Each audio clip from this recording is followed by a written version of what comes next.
Welcome everybody. Is Yago Roy here, and welcome to All Things Yoga with Roy.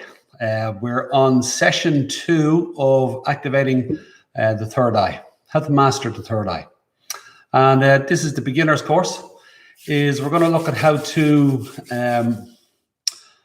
actually, give me a moment. Let me clear my mind.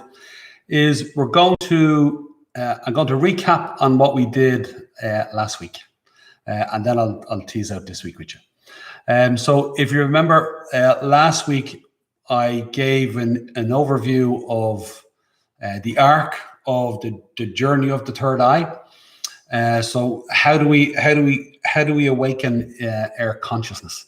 And that's essentially the journey of centering in the third eye and beginning to activate it. And it's a process that we all go through in life. So we're born with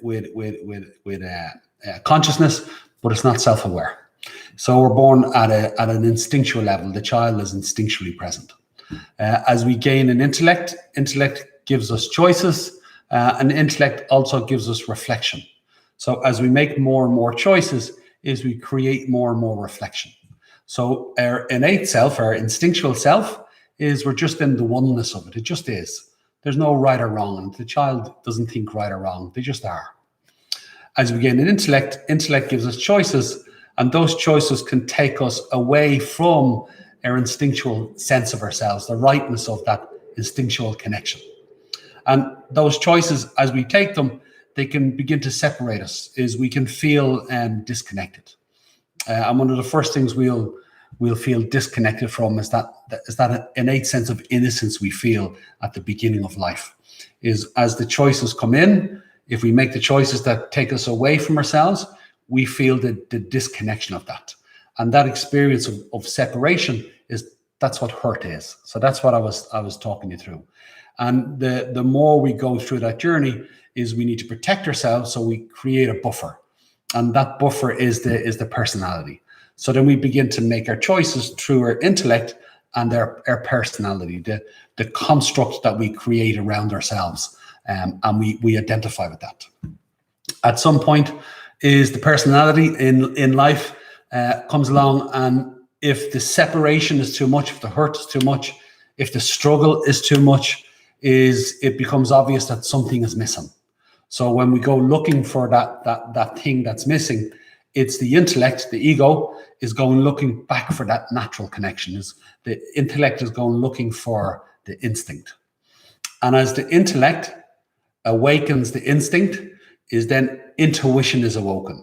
So when the intellect looks at all its choices and then begins to focus on the instinctual choice, the one that feels most correct and right, and the more we refine that is when intellect and instinct align with each other, intuition awakens.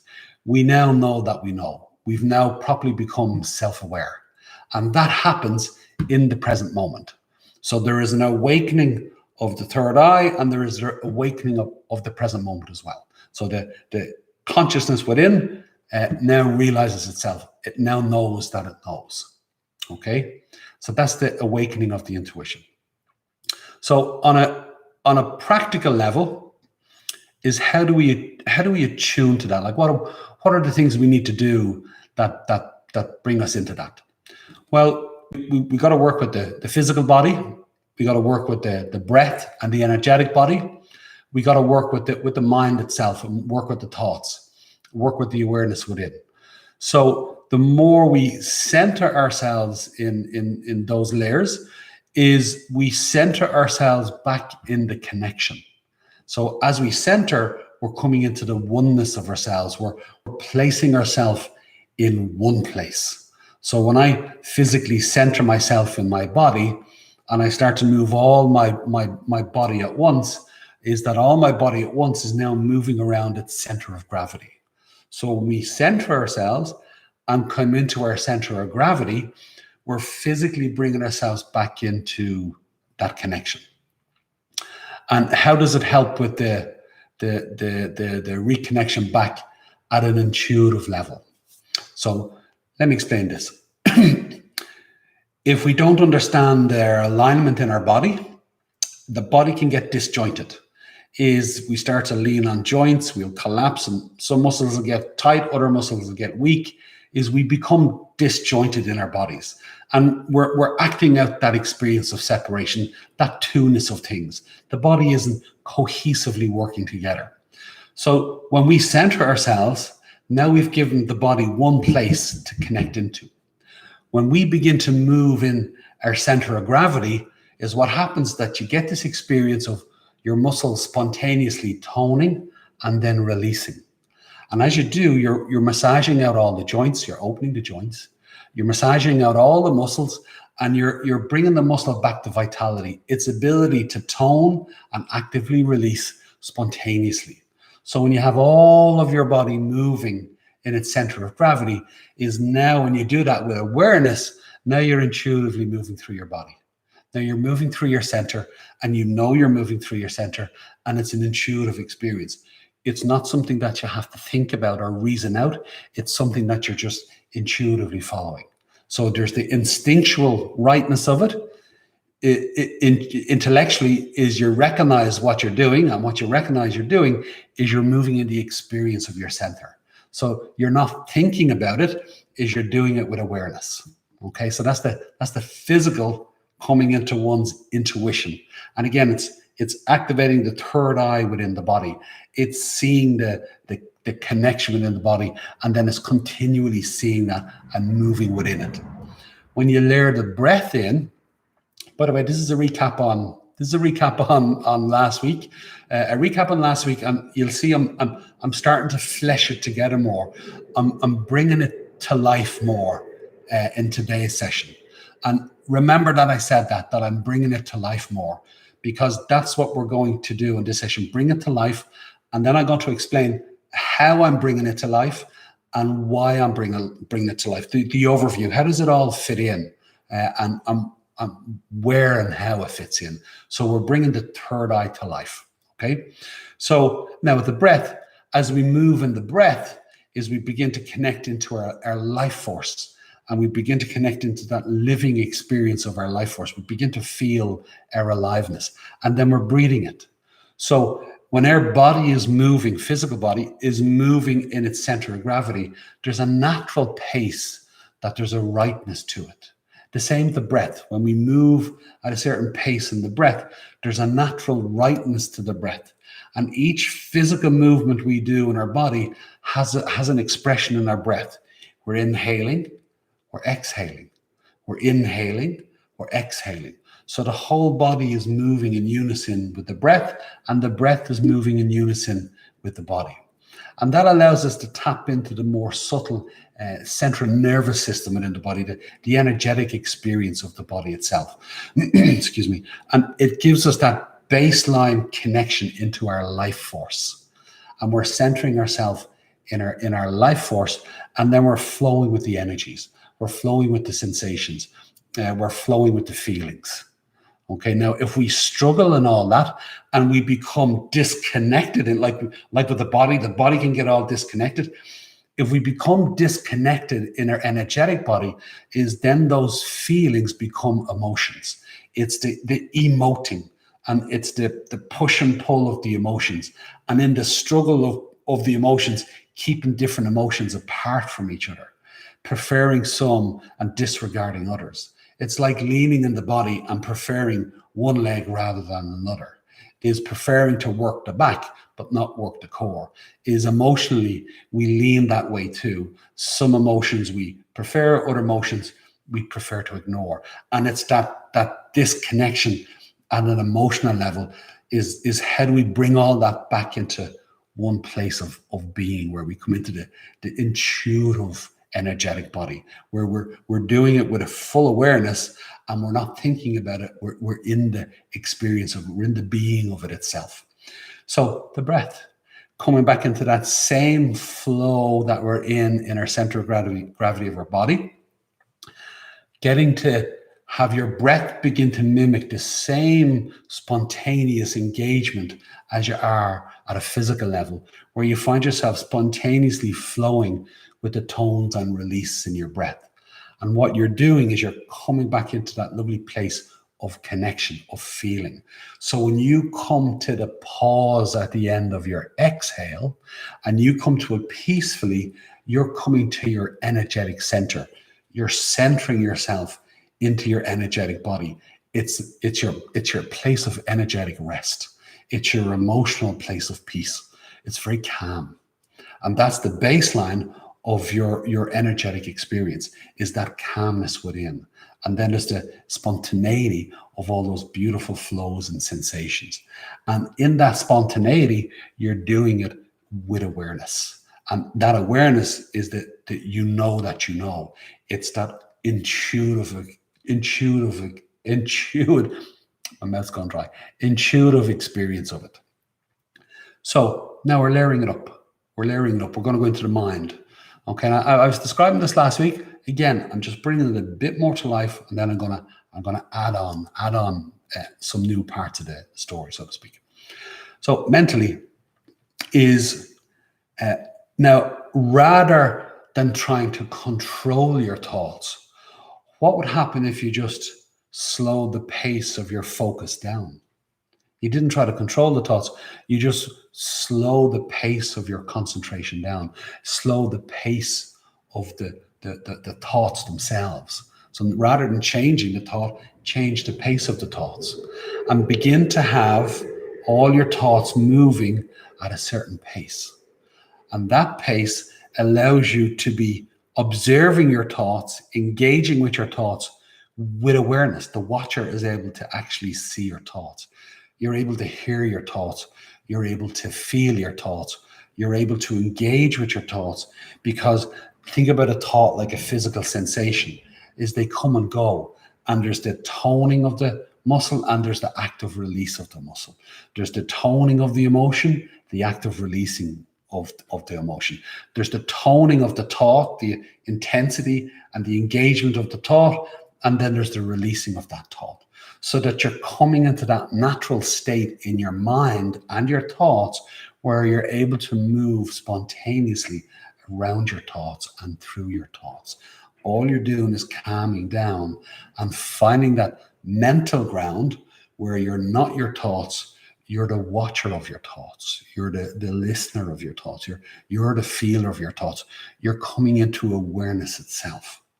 So in that, you're able to now observe your thoughts from your center and to move intuitively and spontaneously with them.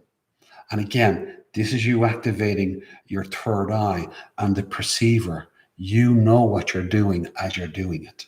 So you're in the intuitiveness of it. So you're activating your intuition at a baseline. Your baseline is your physical body, your breath, and then your mind. So you need to bring those all together, and you're establishing the one space within you, and then you come into your awareness. And as you come into your awareness, it's that presence within your awareness, which is your consciousness. So you're aware, there's the watcher, there's the listener, there's the feeler. That's your awareness. You're observing whatever you're observing. So you're observing it. But within that awareness is you'll recognize there's a consciousness, there's a sense of presence within that awareness. And that sense of presence that's the refinement of your intuitive self. That's your sense of self itself. That's your sense of self itself. And that's your intuitive self within your awareness. And as you follow your intuition, what you're really doing is you're following that constant self, because your true self is ever present. You're perpetually present. So when you attune to this is why intuition is so powerful. When you attune to your intuition, you're attuned to yourself that's constantly present. And you're attuning to yourself that truly sees. And you'll hear a lot of the third eye is people talking about the seer within. The seer within is the constant self. And that's that intuitive sense of self, rather than, it's not just a thought, it's not just what you see or what you hear or what you feel. It's sense itself. It's that consciousness within. Okay, and that's your intuitive self. And as you activate it, you're activating the seer, you're activating the listener, you're activating the feeler. okay? And their baseline experiences. I say it this way. Now this is adding on. This is adding on from last week. I'm not finished recapping last week. I'll bring in what I said last week, but I'm also adding on this week.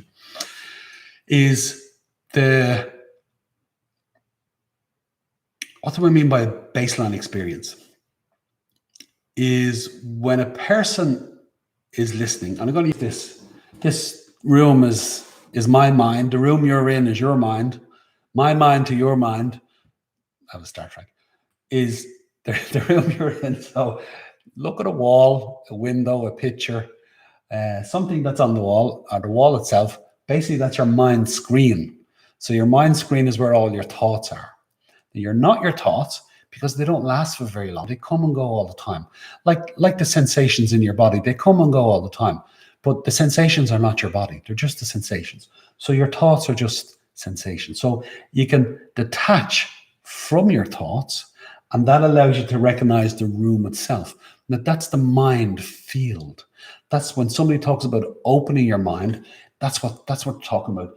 You're not your thoughts. You get to detach from them, and then you realize there's this beautiful spaciousness in your mind, and that's your mind opening up. It's no different than the physical ground you're on now, but that's at a physical level. That's your ground. At an energetic level, when you come to the pause at the end of your exhale, that beautiful calmness, that clarity of feeling is your life force. That's you grounding yourself. That's the ground of your energetic body. So when you detach from your thoughts and come into the mind field, is that sense of the spaciousness. That's the ground of your mind. And then within that is there's a part of you that's not thought, but awareness itself. So you're in the physical room you're in now watching. And that watcher is your awareness itself. You're not thought, but awareness itself. You're listening and then you're feeling. Okay, now this is what I'm going to say to you now. I'm adding on to that story. So now you're sitting there and you're listening. And I'm going to ask you a question. It might seem like a silly question, but it's not. When you're listening, what's the sound you're making? So the answer is the sound of silence. Everybody understand? And the reason why I'm saying that is silence is a sound. Silence is the loudest sound because every other sound, before it happens, it's in silence. It appears from the silence and it returns to the silence. Just like that, Lewis. It's coming in, moving through, it's moving away. And from right here now, it returns to silence. But it's making noise somewhere else, further down the track. So all sounds come from silence and return to silence. So silence is the loudest sound. So when you're sitting there and you're truly listening, when the listener is truly engaged, is when you're in that state of silence, where are the boundaries? Where are the boundaries? And the answer is there are no boundaries.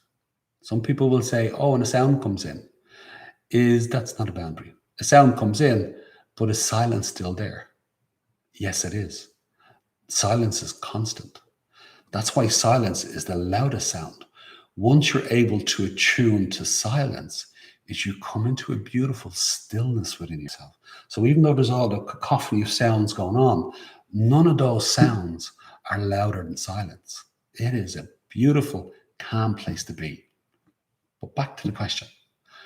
Where's the boundary when you're in that silence? The answer is, there is none.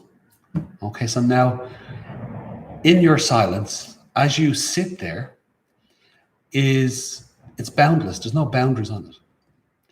Are you still present? Is your consciousness there? Can you sense your consciousness within that silence? And the answer is yes. You can sense your consciousness or a consciousness within that silence. So here's the paradox, is you're sitting in a boundless state, no limits on it. Silence, it's boundless, no boundaries, but yet it contains your awareness or a awareness. So how can something that is not in a contained place or state hold something?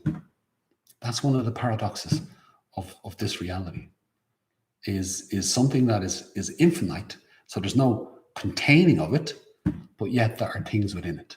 How's that possible? Do you understand? Because to hold something, for something to be, it must be in a container. But if there are no boundaries, is how can consciousness be in that eternal silence? How's that possible? But yet you're experiencing silence and you're experiencing consciousness. You know you're having the experience. You know that you know. Everybody understand? If you don't, if you get the gist is enough. So with eyes is, again, the senses is, so sorry, go back to sound for a second. You understand when we're talking about activating the third eye, it's about consciousness itself. So you're activating all your senses. So when you activate the listener within, that's your third eye being activated. That's the true watcher within. That's the true consciousness within. The true seer within is coming to its full fruition. Is you're activating it and you're awakening it. Okay, so now you're watching. When you're watching, a lot of times people misinterpret watching. When I say, what do you see? And then if you break it down to colors, is people will often think that the watcher sees white. And the watcher doesn't see white. The watcher sees transparency. So the consciousness of watching permeates. It just permeates through things. It sees into things, it sees through things, it sees through absolutely everything. The watcher is transparency itself, clarity. That's what clarity is. So the watcher watches from a place of clarity. And clarity, that clearness, again, is the biggest color, is the most dynamic color, is the absolute color. Because all other colors appear from that and return back to that. So when a person is able to look from that place, or consciousness is able to observe from that place of absolute clarity, again, the third eye gets a little bit more engaged. You bring more life to it. So a nice way to do this, a fun way to do this, is to just watch. Just watch. You're just watching. No liking, no disliking. You're just seeing things as they are. And when you can just see things as they are, you just listen to things as they are, it is very, very relaxing, very calming. It just brings you to a beautiful place of stillness and a beautiful place of being within. It's just wonderful. And the reason being, I'll give you an example now, is over time, many people are going to watch this video. So there will be the people who will watch it today, tomorrow, a week later, a month later, a year later. There's going to be a lot of people watching this video over time. So what I want you to do is imagine that all those people, every one of them who watch this video, whether they're happening now or tomorrow, every one of them are going to close their eyes right now. And I want you to yourself, you're doing it. You know that you know, and that's enough.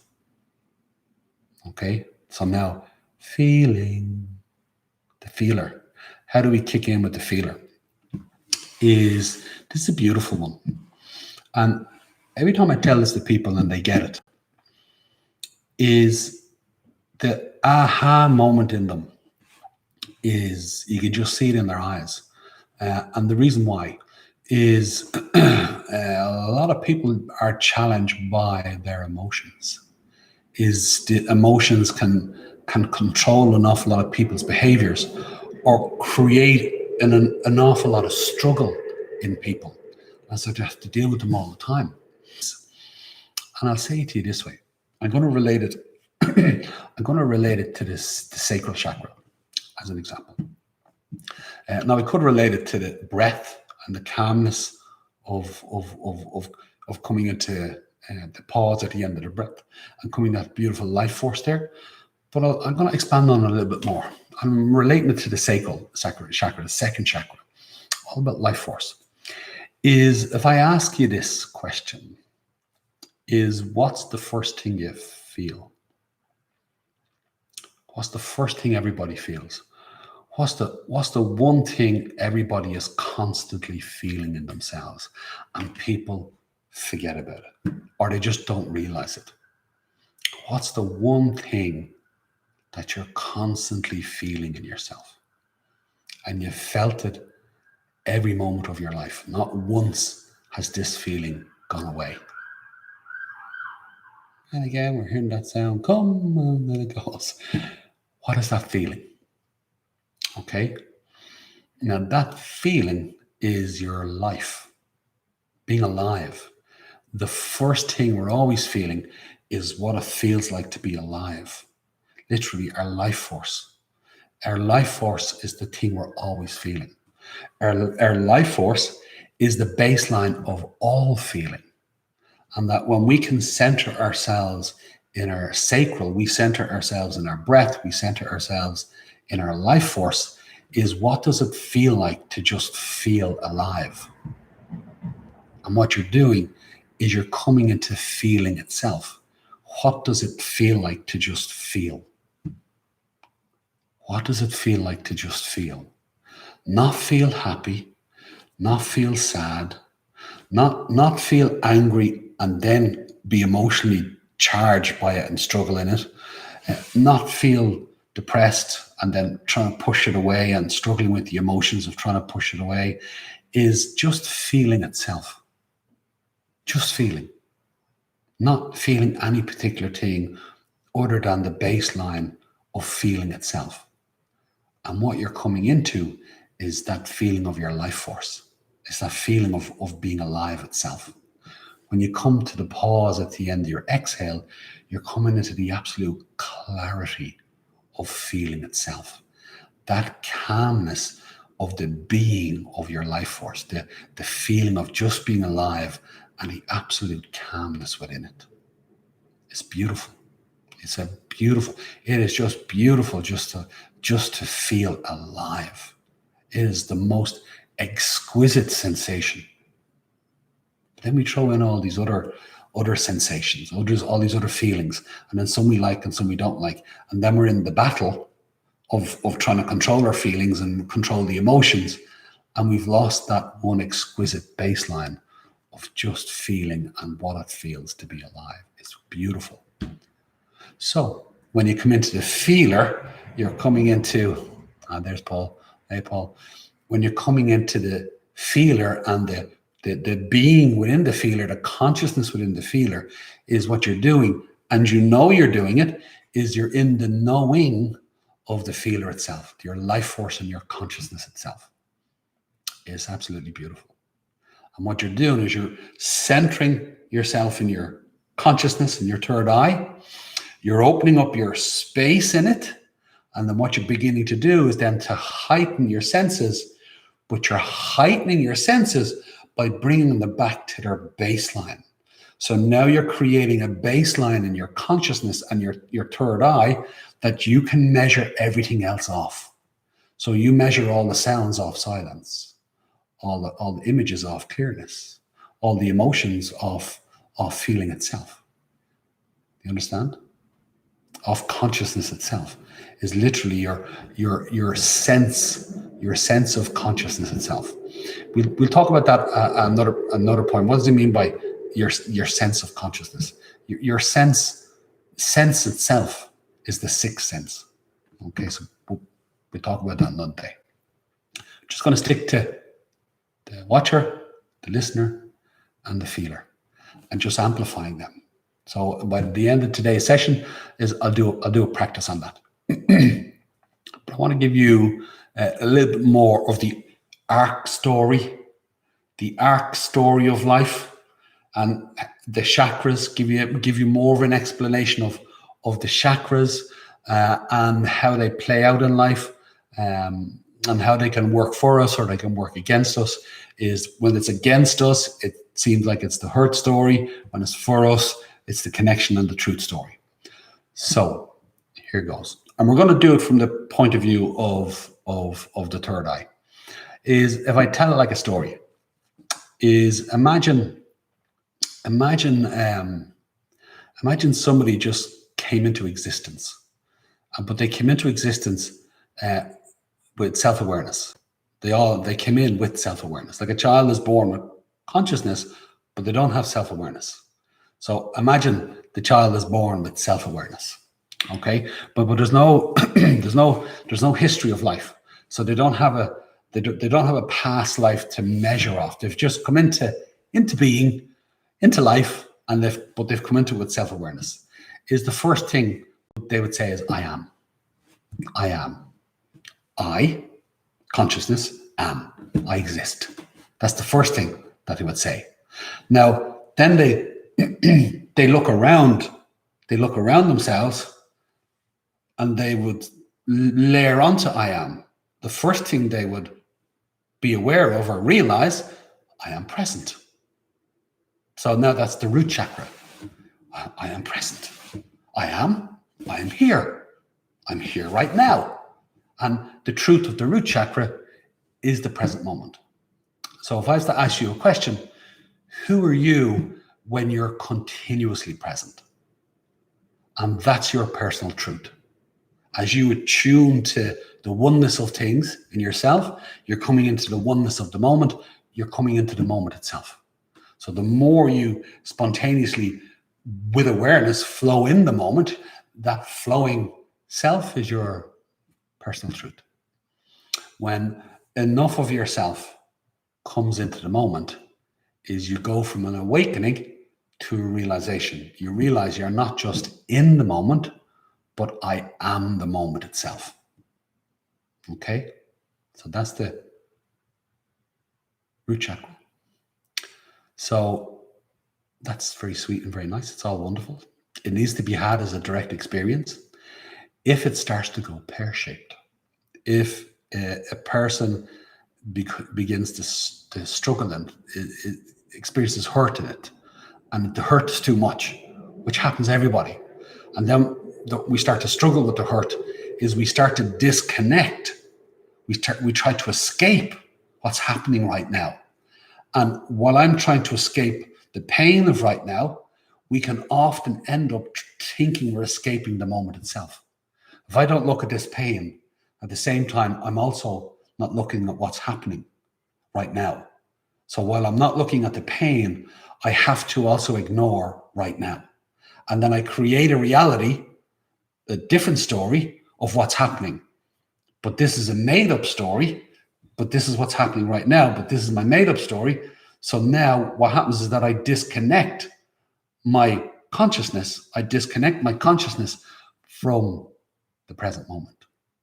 And then I create a story, one that I hope will work for me. And as long as it does, I don't feel pain. But no doubt I will, because I'm not really paying attention to the moment. And the less we pay attention to the moment, the more likely it is that we're going to hurt ourselves more. We're going to harm ourselves, because when we build a life up on a projection rather than a reality, is at some point that projection is going to collapse. And that's what happens, is we begin to collapse into ourselves. So if you look, some people are physically collapsing. They don't just disconnect in their body, it starts to collapse. And then they'll fight that, so will prop. Nobody likes to see themselves collapsing or slouching, so people prop themselves up. So we prop up, we lock ourselves. I'm not being judgmental here, but it's true. Anytime we higher our heel, the higher our heel goes, it makes us lean into joints, and that gives us a propping sensation. So anybody who wears high heels, male or female, it locks out the knees, it locks the lower back, it tilts the pelvis, it throws the shoulders up, throws the chin out. It gives us that propping sensation, but really it's to avoid the collapsing in our body. We're trying to make ourselves taller, but we're compressing ourselves to do it. Anybody that walks around propping the chest, it's the same thing. So there's different things that happen. We can collapse. So some people go into the collapsing sensation of the root, where other people will go into the ungroundedness. Some people are just very ungrounded. Now, they're not ungrounded in every aspect of their lives. It could be a physical ungrounding or an emotional ungrounding. Some emotions you go into and they unground you. Other emotions you go into and you just feel like you're falling through the floor. It's the same experience of the disconnection from that ground within. Is we feel the hurt and disconnection, and then some thoughts just trigger us, makes us go crazy. We shoot off, we become ungrounded. Or there's other thoughts where we just feel like we're sinking into the ground. And we can play that out in our lives. We can be in certain rooms of our life where we're grounded, we feel connected, but other rooms, we're ungrounded. Other rooms are really heavy rooms to be in. You know, different people in our lives, different situations, responsibilities we have. You'll see the ground in every moment of the person, and then how their relationship to that ground changes, whether it's a physical, emotional, or mental, is you'll see the grounds moving around the place as a person lives their lives. And there's lots of different grounds that the person is on, and it just gets exhausting. What would happen if you came onto one ground, physically, energetically, emotionally, mentally, and then you put everything through that ground and you begin to observe? This is a reference to last week. You begin to observe the difference between what's real for you and what's not real for you, and slowly letting go of what's not real for you, which means you stop struggling, you stop engaging with the hurt of it, but you look at the hurt to see the connection in it. What do I need to learn here that lets me reconnect, that allows me to grow in this place? How can I grow from that experience rather than be less in that experience? And slowly but surely, is the ground we're on is the one ground, physically, energetically, emotionally, mentally. The rooms you walk in your life, the people you meet, the situations you're in, is all you're doing is walking around on the one ground, not lots of different grounds. And it's so much simpler. So much energy is conserved and is very, very powerful. So you understand? Really powerful. Okay, so Sacral Chakra is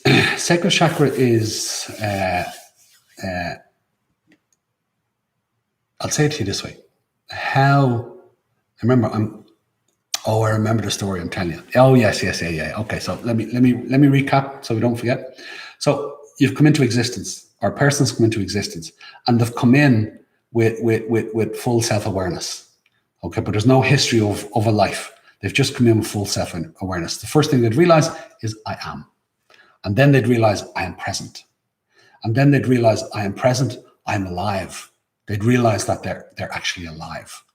Okay, so now when you think about it, they're coming from the one source. They've recognized their consciousness, and then they've recognized their life force. They've recognized that there's life. So consciousness is of stillness, and then life energy is of movement.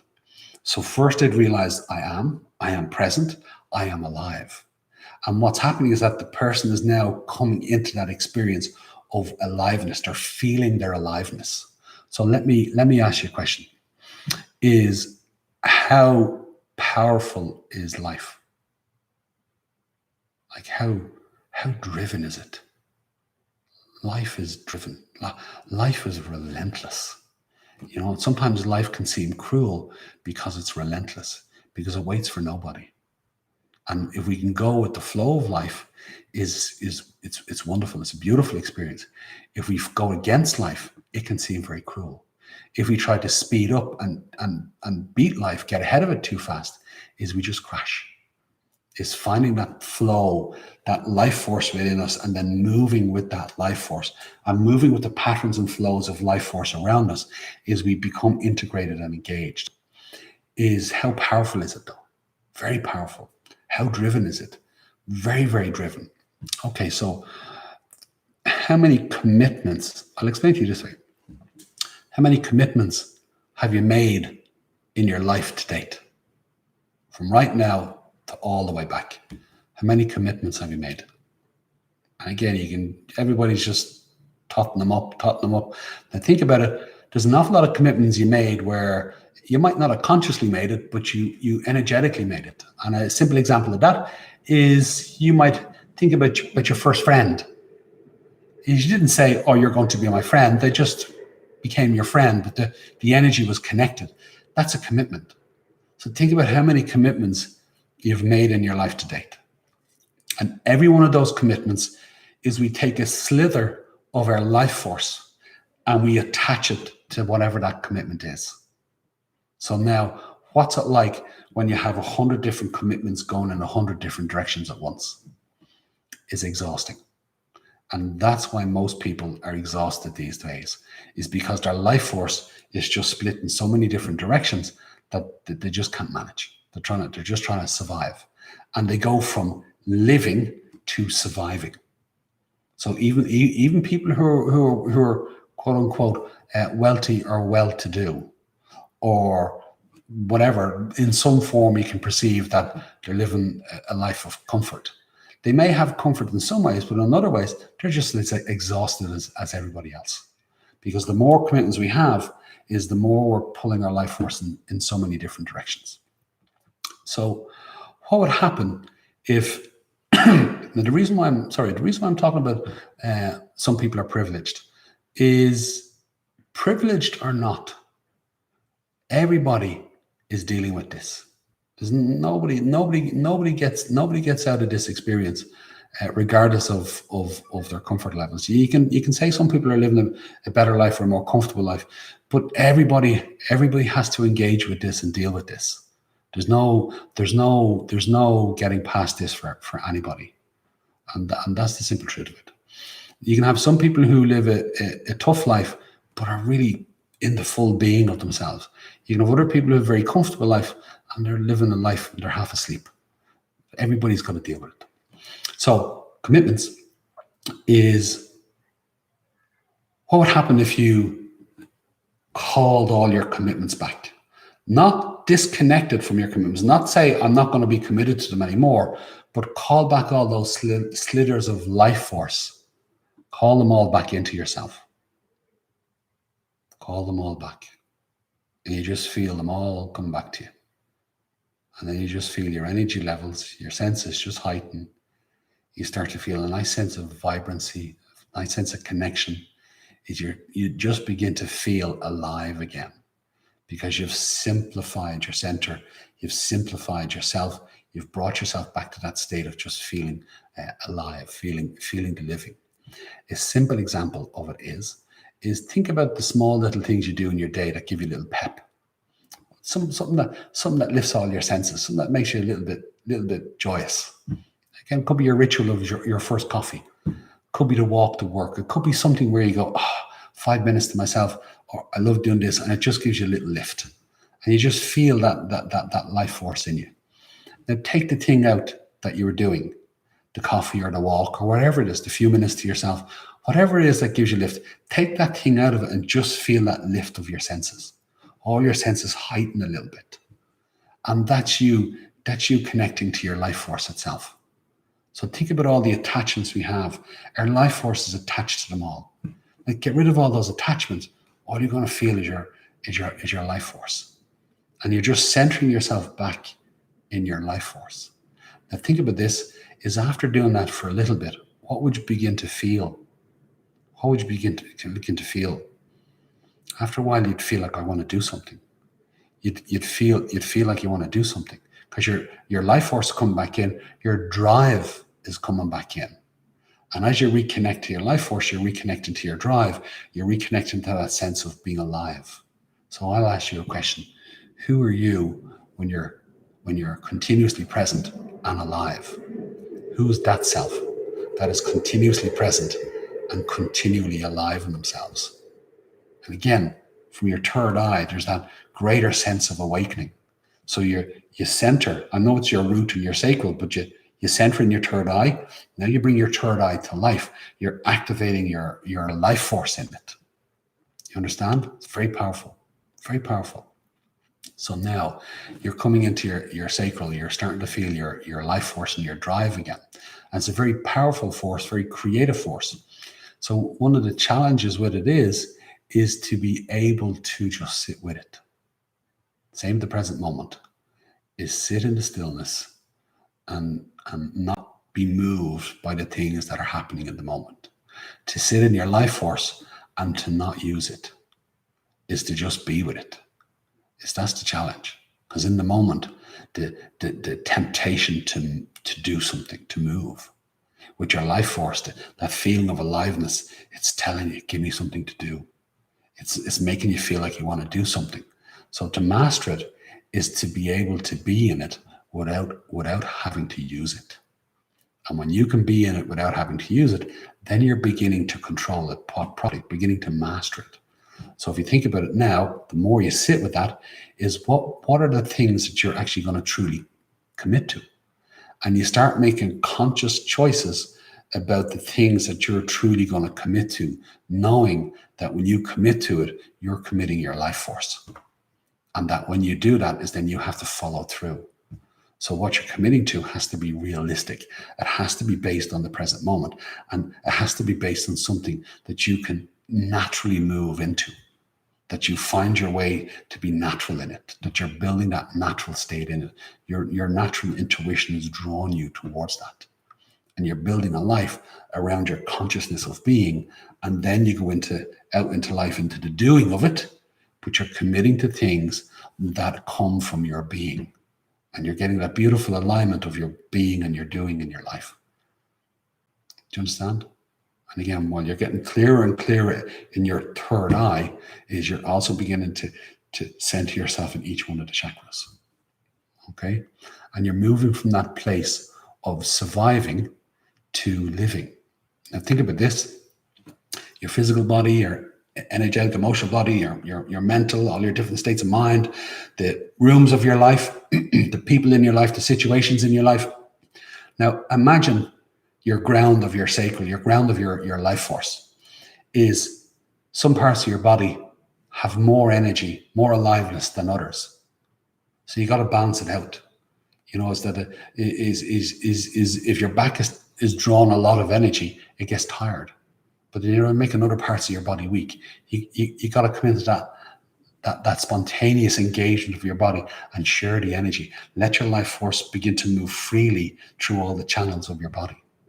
Same on a feeling and an emotional level is you want to feel what you're feeling, but you want to feel the aliveness of it. And as you feel the aliveness of your emotions, you can begin to recognize, the struggle in it. Let go of the struggle, let go of the fight. But within the fight, you got to learn what you need to learn. So if you're sad and you're fighting it, what is it that you need to learn? You need to learn something there. And as you learn that, that's what you grow in. And it also allows you to be authentically sad. There's nothing wrong. There's nothing wrong with being authentically sad if that's truly how you feel. That's your natural state in that moment. And you're living it with full aliveness. And you know you're doing it. You know that you know. The knower is present. Your consciousness of being is present. And you're just living the experience of it. You're living your humanity, but you're in the full connection of it, the full awakening of it. Okay, so I could keep going. I'm going to keep going. Let me just check the time. It is 3 minutes to 5 already. I'm only on the second chakra. So I thought I would get all the 7 done today. I knew that was a tall order. I know the way I can talk. I was pretty sure I was going to give a small, simple synopsis of it all, but no, doesn't happen. So I'll talk up through the others a little bit just to explain. I'll get through what I wanted to get through today, but I will go into a deeper. I'll come back to the solar plexus next week, and I'll go into it in more detail. But I'll give you a synopsis of it now. So this being coming into existence says, I'm present, I'm alive. Then they would say, I'm abundant. Because when you look at the boundlessness of the present moment and the boundlessness of life, then I'm going back to one thing, is the truth, personal truth, the universal truth of the second chakra is I am alive. So I am present. Who are you when you're continuously present? Who are you when you're continuously present and alive? That's your personal truth. So as you move more into it, is you'll say, I'm not just in the present moment, but I am the present moment. And then you realize the fullness of life. I'm not just alive, but I'm life itself. I'm the totality of life. I'm the absolute of it. Okay, so that's the personal truth, the I of it, and then the universal truth is the being of it. Okay, and that's the awakening. You have these in spiritual journeys, the arc. There is the searcher, then there's the awakening, and then there's the realization. Okay, so now in that aliveness, I also recognize that it's abundant. So I am abundant. And in that, there's a vitality, the solar plexus. It's personal power. It's coming into our full vitality, coming into our full power. And that power is the power of abundance. Okay? So if I explained it to you very briefly, because I promised I'm going to be brief. Okay, so is very simply is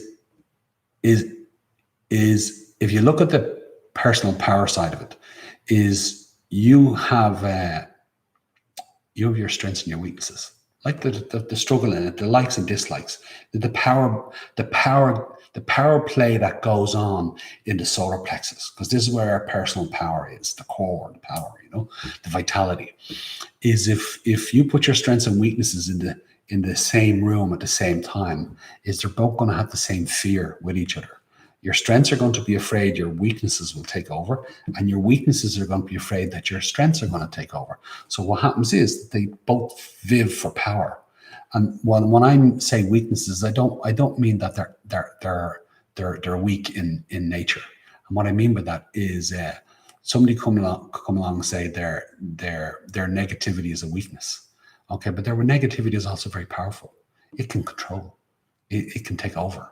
So when strengths and weaknesses, as we view them as our strengths and weaknesses, they're both sides are actually very powerful. So they battle each other. So they go to war. So now in the war, that's the fight or flight. The struggle is, there's different types of war. There is the full-on clash. There's the attack, and if one gets the better of the other, well, then this one is in power and this one is disempowered.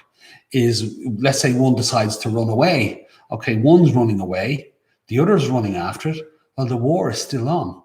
Does that make sense? It's still, the running away is still, the war is still on. People avoiding things, hiding, trying to hide. The war is still on. It's still fight or flight. We're just hiding.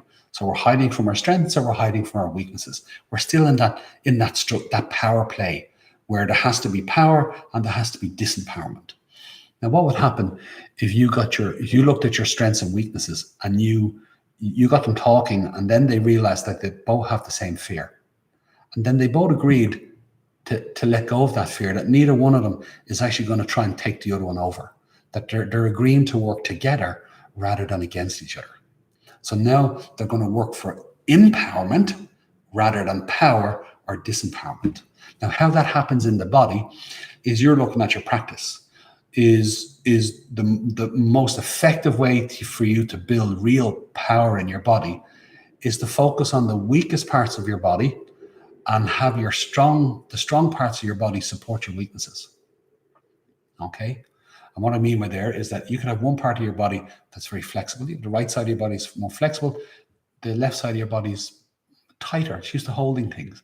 Like when you wash a pot, you hold with one hand, you scrub with the other. Okay, so you look at the scrubbing hand, you go, look how creative that hand, that's my favorite hand, I really like that one. Look how well I do on that. And then you just look at that left hand, all it does is hold all day long.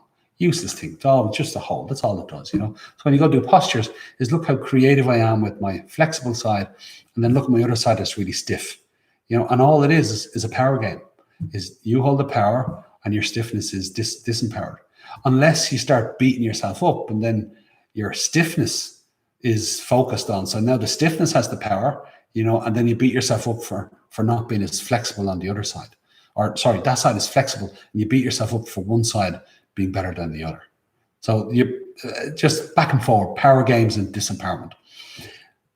Now you're holding a pot. You hold this, you wash with this. If you're hanging off a cliff, You're hanging off a cliff, okay? Left hand, right hand. Okay, now you've got to get up the cliff and you've got to find ledges. Okay, so you've got to find grips, you've got to get yourself up. Which hand would you hold with while the other hand searches? Well, naturally, is you would hold with your left because it's used to holding, and you'd search with your right because it's used to being more active. Does that make sense? So now, which one is more important than the other? You're hanging off a cliff. Which one is more important than the other? Which one would you prefer in that moment? While your life is hanging off a cliff, which one are you going to like and which one are you going to dislike? Obviously, you wouldn't do it. You wouldn't even think of doing it. What you'd be focused on is the strengths of both, and you'd be using the strength of both to work together. Do you understand? So that when you bring that into your body, is you look at your strengths and weaknesses. When you have them working together, you can bring all of your body into one place, your center. So as you go through your postures, all your different postures, you're looking for how is all of my body connected in this? We talked about this in other videos. You root down, you rise up because it gives you stability, it gives you mobility, so the muscles tone, the joints open, and that gives you flexibility. Now you've got flexibility on both sides. So you go to the edge of your flexibility on both sides to the limit that they can go without disengaging the other side. So in all of your postures, all of your body is engaged with your stability. It's all engaged with your mobility. And then the range of your flexibility is different on different sides. It's different on different postures. And you're playing all the edges. And what you're doing is you're integrating your strengths and your weaknesses together. And you're building empowerment. That's how it's meant to work. That's how it works right. Is end gaming and throwing yourself into postures, focusing on the things you like and the things you're good at, is all you're doing is playing a power game. And you're disempowering the parts of yourself that, quote unquote, you'd say are your weaknesses, but they're not really. They're just being treated as a weakness, but they're not really. There's real power there if you tap into it. When you bring them together, that's personal power. Okay. And literally as a state of vitality, it's giving and receiving. It's your ability to give and receive, and you're doing it within your own body, but now do it in your emotions, do it in your thoughts. Every thought or every state of mind has an opposite. So if you want to understand happiness, you need to understand sadness. They're intrinsically linked. You can't have one without the other. If you have all your days of happiness and never experienced a day of sadness, how do you know you're happy? Where's your measurement? How do you know? You wouldn't know. You'd be, what's it called? Ignorance is bliss. That's what I mean by that. Ignorance is bliss. Is that you're in a state of joy, but you've nothing to measure it off, so you don't know. Now you have one day of sadness. That first day of sadness could be quite traumatic because it's like, what the hell is this? Next day you have happiness again. Your happiness is so much greater than it was before because now you've got a measure of it. Does that make sense? Now, the fact of life is that our humanity, our experience is both. We go from that range of this to that, and they both have strengths and weaknesses. And what I mean by that is if you try to force your happiness, it becomes a weakness. Is if you rest calmly into your sadness, it becomes a strength. When you can be peaceful in both, you can be authentic in both. Now you're experiencing the full range of your humanity. You're in the vitality of it. You're in the power of it. And that you can work that range that when you're truly sad, you're truly sad. When you're truly happy, you're truly happy. And that you're in the freedom of it. You're in the vitality of it. You're in the power of it. So whether it's a physical, an emotional, or a mental, now think about the rooms in your life, the people in your life, the situations in your life, and your ground of your personal power in it. And are you enough or are you not enough? And that's when it becomes ungrounded. You move into a state of lack. So do you feel a sense of lack in your body? Do you feel a sense of lack in particular parts of your body? Do you feel a lack in certain parts of your relationship? Do you feel a lack in your career or your position in society, whatever it is? Or do you feel powerful in some places? Do you feel really powerful in other places? Does that make sense? What would happen if you just had a ground of empowerment where at all levels of your life, you're working for empowerment. You're always bringing the strengths and weaknesses together to have them to work as one, so that really you're just moving in power all the time. And you're in the seesaw of that engagement. You're in the ebb and flow of it. And you're doing it in your own self. You're doing it in the rooms, the people and situations in your life. And again, that's you bringing abundance. That's you bringing abundance and vitality into yourself, but then into your life. And you let go of the power games. You let go of the struggles of lack. You let go of those struggles. You let go of those hurts. You see what you need to see to bring yourself back into that absolute clarity of being. And you know that you know. You go more and more into the awakening. So I totally went into the solar plexus there. It's 7:10 now. I'm not going to do the others. I'm a disaster. But I'll do them next week. But there's the heart, and the heart is very much about the bond. So that being that comes into the moment is they'd realize that there's an abundance, but then within that abundance is there's something that's holding it all together, and that's the bond of life. That's the heart. And the true experience of the heart is literally the thing that holds everything together. It's that bonded. So they would say, I am bonded, and that's the bonding of the heart. Think about how powerful the bond is with a child. That's our natural state, is that bond. Now, when we put a load of attachments on it, like the life force and attachments and commitments, is now think about all the attachments we put on that bond. And then all the ways that bond can get distorted, and then there's the power plays in the heart and the disempowerments in the heart.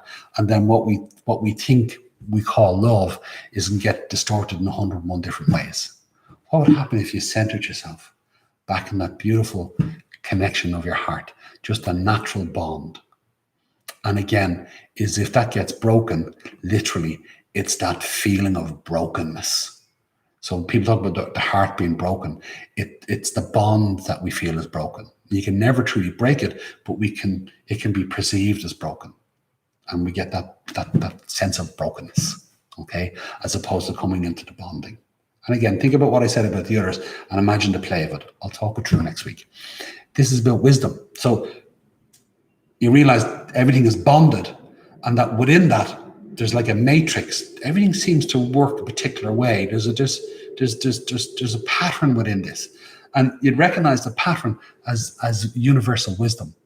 There is a natural wisdom to the world. There's a natural play of things. The world reality works a particular way, and it's not just the knowledge of it. Is reality is in the being of it, and the knowing of it. So when we attune to the knower, when we then look at things, first we see the thing and we learn the knowledge of it. And as the knower and the knowledge merge together, we come into the knowing of it. So now we're in the knowing, we're in the fullness of the experience. That knowing is living wisdom. And the ability to communicate that living wisdom is the throat chakra. And you're in the living wisdom of your own story, so to speak, or the wisdom of life, and just the play of things. Is just see the way things work, and you're aligning yourself with the innate wisdom within yourself. A simple way to describe it, I'm not going to waffle on now, but just briefly, is if you're sitting there, absolutely no push or pull in you, and your mind is clear and no thoughts, you're just absolutely clear in yourself. Where does your awareness go? Where does your mind go? What do you spontaneously think about? And what I mean by that is that we're all 1% at something. We're all self-taught. There's things you can learn in life, but then there's things that we don't need to be taught because we teach them by other people. We teach them to ourselves because there are natural frequencies. There's natural things that we all attune to spontaneously, and that we are the knowing of them ourselves. We embody the knowing of them. And that's part of our natural wisdom, our innateness in our lives. If everybody was living in that, in the career that they chose, their position in society, everybody would be far, far more content and happy and joyous, because they are living the knowing within them, that natural state. The difficulty is that lots of people have different careers that don't fit in. They have to learn the knowledge of it, but they're not embodying the knowledge of it because they're not that connected to it, but yet they do it for a living. And that causes an awful lot of stress and suffering for people, but finding that knowing within oneself and then beginning to engage in life from that place is very, very powerful, because our spontaneous wisdom becomes conscious. Okay, it's beautiful. I'll talk more about it next week. Here's the third eye. Oh, the consciousness. I've been talking a lot about this, so I don't need to say much more. And I'm demonstrating it a lot today in the way I'm communicating, so you get that one.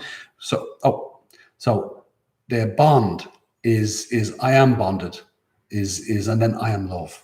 So that I'd come in and I'd realize I'm bonded to this place, and then I'd realize that bond is the connection that holds everything together, is that I am that love. Does that make sense? Where the wisdom is that the person is coming into the how can I say this? I'll say it this way. What would happen if you looked with new eyes? What would happen if you looked with new eyes? If a person looked with new eyes, like a child, is when you look at new eyes, you see connections. And as you see connections, is that's insight. And as you follow the insight, as you keep stepping into it, you're stepping into the wisdom of it. So it brings you from that place of knowing to the knowledge, and then it brings you into the living wisdom of it. So if you come into the wisdom of it, is what would it be like? What would you be if you come into the wisdom of everything? You start to see the patterns. Is you'd recognize that I know, and then as you recognize I know, is that I know that the knower within becomes the knowing. So I'm my personal wisdom, and then my universal wisdom. So as I see the patterns of truth within myself, I begin to see the patterns of truth in life itself. I'll give you an example. Is the ground that is your body, is what is the difference between the ground that is you and the ground that is you're sitting on right now? Literally the earthedness in your body and the earthedness in the ground beneath you. One, you can come into your embodiment of yourself, and you're coming into the knowing of that. But you lie on the ground in Yoga Nidra and you connect into the earth. And at one point, you're so much in the earth that it's not just your body on the floor, all of your body. You feel every cell of your body is the earth itself. And you come into the universal knowing of the earth. And that's just one. Now do it with the breath. Does that make sense? Do it with your mind. Do it with spaciousness itself. So when you start to look at everything and you begin to merge into yourself and then merge into the knowing of it, is you're moving more and more into that universal wisdom itself. Okay. Now the third eye. Okay, so here is the watcher. So the third eye is watching, and then the third eye sees. So there's the watcher, the perceiver, and then as the perceiver perceives, the perceiver recognizes that it is consciousness itself, and it is the seer. It is the seer of all things. So there's the seeing of one's truth, and then there's the seeing of universal truth itself. Okay, I'm trying to speed this up now. So now the crown is, as you come into the crown is all about freedom. So as the crown comes into freedom, is if I said it to you this way, 17 minutes past. Okay, let me finish this, and then I'll actually do a bit of practice. And I'm going to be late finishing here, but I'm on a roll. If I said this, we're already free. It's a matter of us seeing the truth of it. We're already free. So when we come into the crown, it's about coming into freedom. It's about coming into liberation. So I'll talk it through this way. If I'm going to come into my third eye, I want to ground myself into the third eye. I want to be present with it. I want to activate it in the present moment. Then I want to bring it to life. I want to bring my sacral in, and I want to bring my third eye to life. And then I want to engage with that so much that my third eye experience becomes abundant. It begins to overflow. I'm coming into the power of it.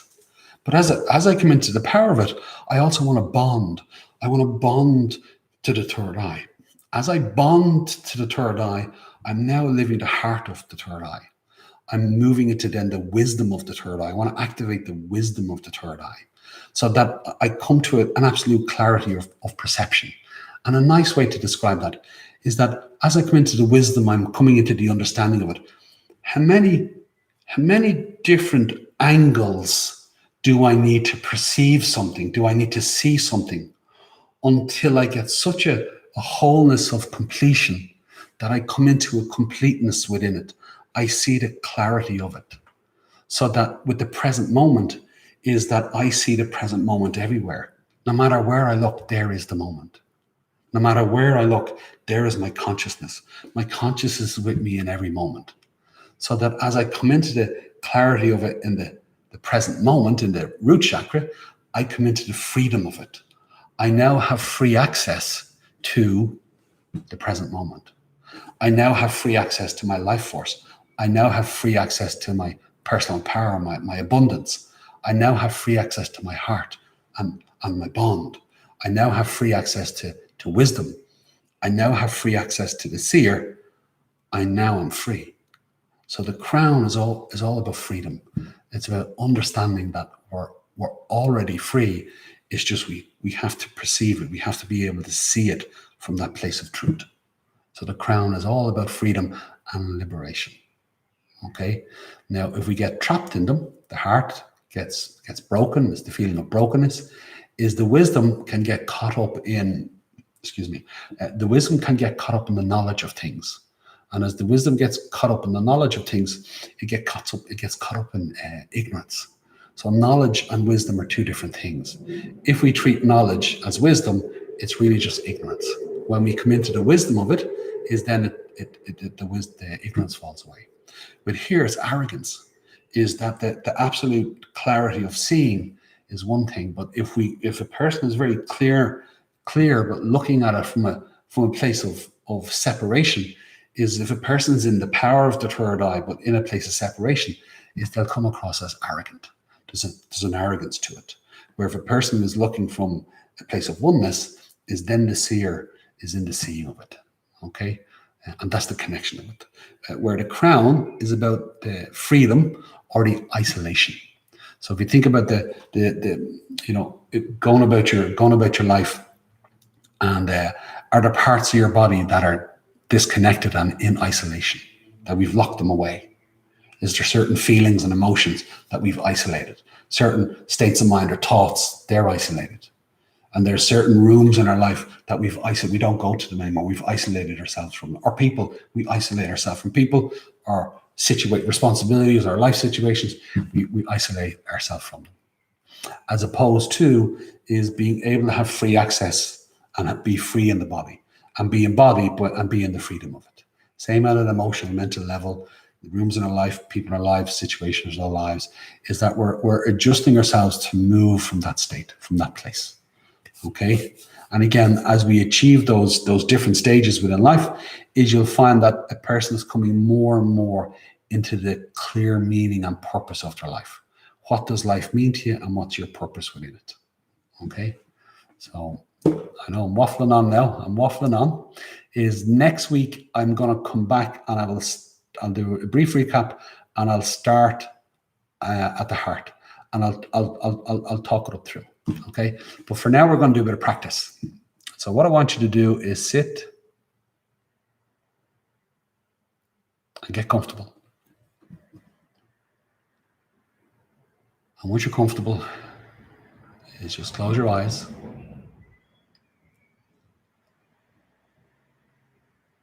just take a moment to scan your body.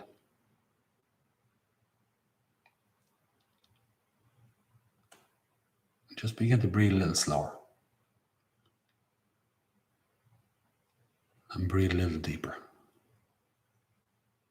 And breathe into your navel, your rib cage, and your upper chest.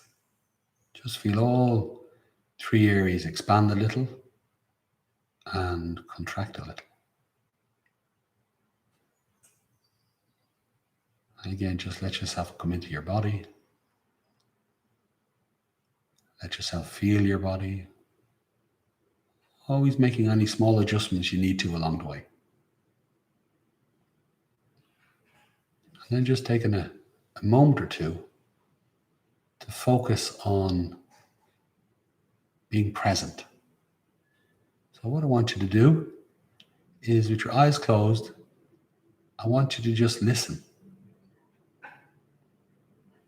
And you're just listening. And then hear what you hear. So we're just putting down judgment. There's no right or wrong. Putting down expectations. It's not good or bad. And putting down desires. So there's no liking it or disliking it.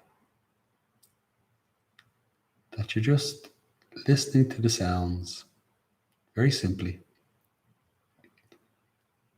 Some of the sounds will be the external sounds in the room, outside the room. Some will be internal sounds in your mind, in your body. And just allow both spaces to be one. Whether it's internal or external, they're just part of the one space. You're just listening. And then I want you to watch with your eyes closed. And naturally, when your eyes close, you turn in and your awareness focuses itself from that place between the eyebrows. We get a sense of awareness there, a sense of presence. And that I just want you to observe from the watcher watching. And it's just that state of clearness. It's like an inner gazing. You're not watching one particular thing. You're watching all things as they happen. So you might be seeing your thoughts. You might be seeing images. You could be seeing many things. But just you're watching. No judgment. No expectations. No desires. You're just watching as you're watching. Even if you wanted to open your eyes and watch, you're just watching the things in front of you. Noticing what you notice. And then I want you to feel. Feel your body. Feel your breath. Feel your emotions. Feel your thoughts. Even feel the room you're in. It has an atmosphere. Feel the atmosphere. Again, you're just feeling. There's no liking or disliking. There's no good or bad. Everything just is as it is. You're just allowing yourself to get a sense of that observer within your senses. Your consciousness within the watcher. Your consciousness within the listener. And your consciousness within the feeler. And you're using all the senses, all the sensations and senses to give you a beautiful reflection of your own inner sense of being. Just coming into that lovely being. And then in that, just allow your spaciousness and your consciousness to expand. Just get this beautiful sense of the mind opening, consciousness expanding. And that you know you're doing it as you're doing it. You know that you know. And just allow yourself to be in that, just for a few minutes. You get a beautiful stillness. You get a beautiful silence. A beautiful clarity. A beautiful calmness.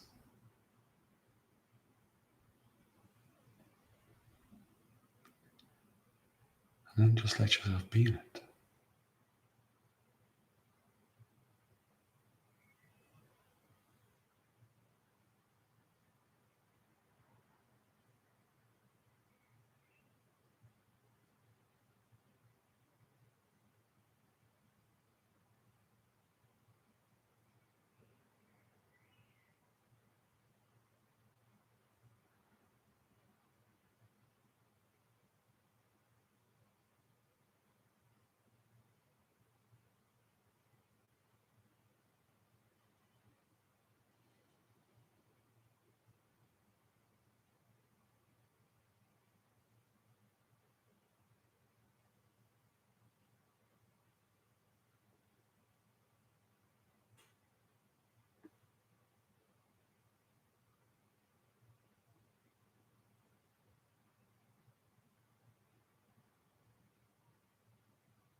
I just continue to sit still, breathe easy. And what I want you to do is, between now and next week, is go and practice the space you're in now. So you're just centering yourself, opening up your spatial awareness. And then I want you to begin to activate your senses. The listener, the watcher, the feeler. Then use all your sensory experiences around that to heighten the listener, to heighten the watcher, to heighten the feeler. And you just bring on that consciousness of the third eye, your intuitive self. You're just bringing more life force into it, more aliveness. You're heightening your experience, essentially. Just practice that. You practice that anywhere, because there's lots of things going on all the time. The moment you drop into stillness, your senses are just going up. You just go right up. And you can do it for 30 seconds, you can do it for 30 minutes, everything in between doesn't really matter. Is the more you tap into it, the more you engage with that, is the better. And the more places you do it, the better. So have fun with it. And nice and gently, just allow your eyes to open if they're not already open. And 34 minutes past, so I'm doing okay with time. And thank you very much. And I will see you next week.